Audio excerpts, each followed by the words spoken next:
Russian forces have carried out a revenge attack against Ukrainian forces, and this actually has forced most of the Ukrainian forces in the eastern part to retreat, as well as Russia have intensified their bombardment in Kiev using the FB-300 bombs. Now, this revenge attack comes after Ukrainian soldiers attacked Russian biggest oil refinery at the Black Sea.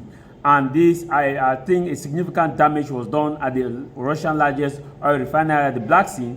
So today, the 24th of July, Russia has actually retaliated.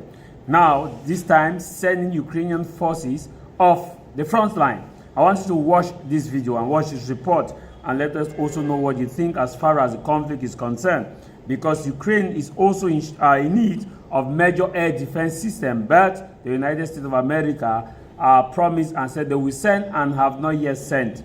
Now, Zelensky is praying and hoping that Trump should not win the election, because if Trump wins the election, Trump and his vice president, they have made it clear that if they win the election, they would automatically stop the war within 24 hours.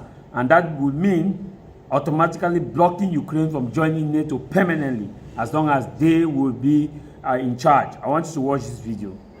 So as they've been doing for more than 2 years now, the Russian forces have carried out some relentless barrage of missile and drone attacks against Ukrainian cities, while Ukrainian troops are struggling to counter the aerial threat due to a critical shortage of anti-aircraft weapons. Our next report gives you more details.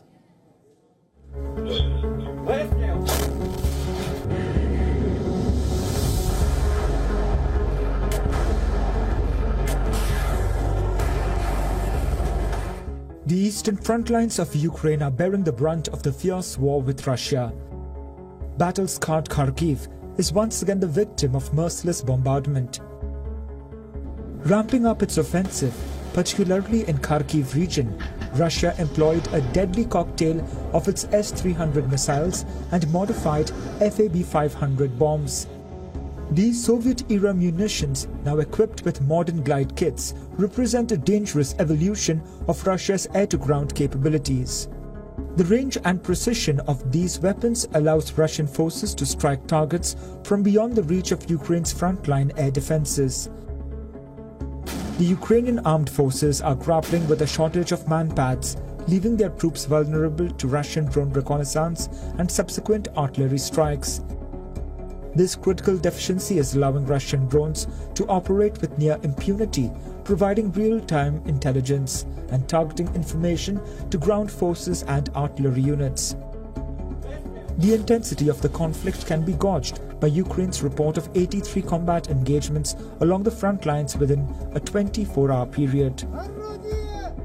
Russia claims to have made territorial gains in the Donetsk region, though such assertions are difficult to verify independently.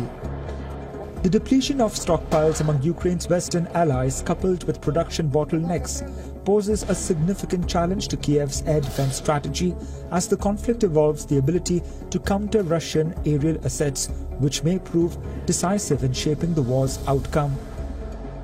Bureau Report, WION, World is One.